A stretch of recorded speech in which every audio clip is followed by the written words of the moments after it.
we embrace challenges. To be involved with the Cricket World Cup, to help bring the piece to fruition, is a real privilege for a manufacturer.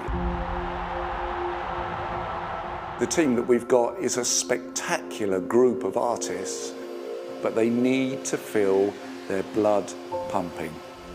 Talking about the World Cup here, the pressure is on to deliver something that's a world-class piece.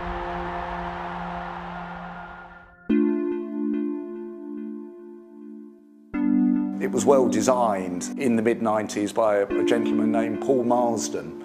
Paul thought about it very carefully and put together all the elements of cricket to create the cup.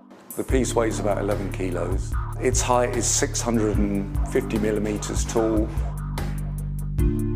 Quite often you always start with 2D drawings, like drawings that have been done by hand, sketches, that sort of thing. It's always the starting point.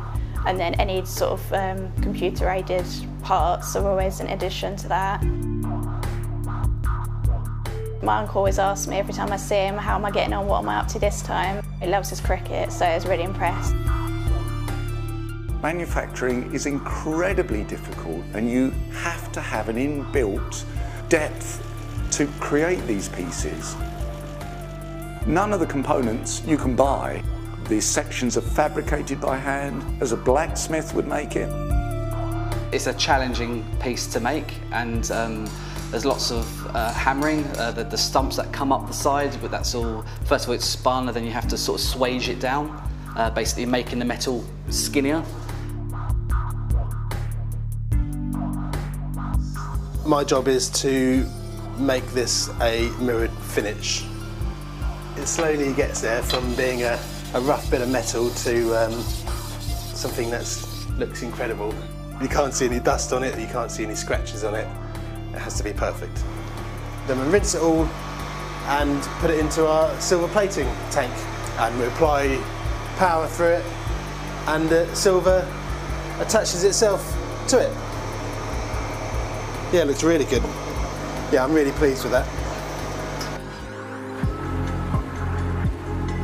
Annealing means that we soften the piece, we take the tension out of the metal. It will then be soldered together with the other half of the sphere, and the globe is complete.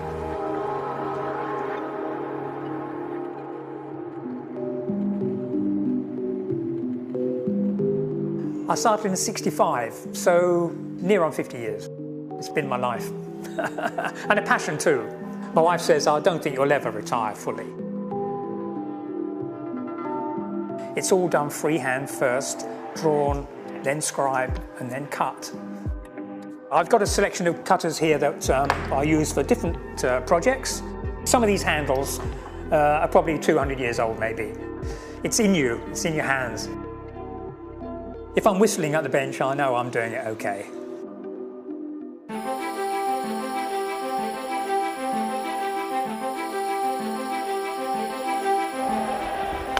The skipper getting a century in a World Cup final. That moment when you've won, looking back now, they're the special moments of your life.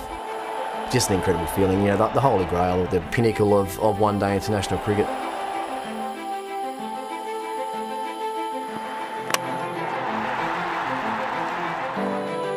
Australia have won the World Cup.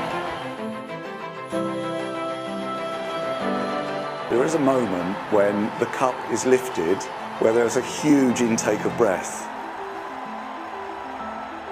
Well, in 2003, I actually woke up with it. It was in my bed with me and my wife.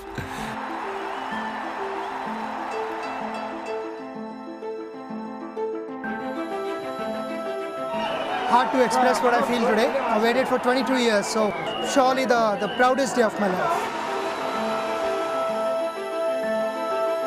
We're really proud to be able to win in your own backyard in front of your family and friends. It's a wonderful achievement. To have the Cricket World Cup in our workshop, being made, being presented next year on our own turf, it's a magical moment.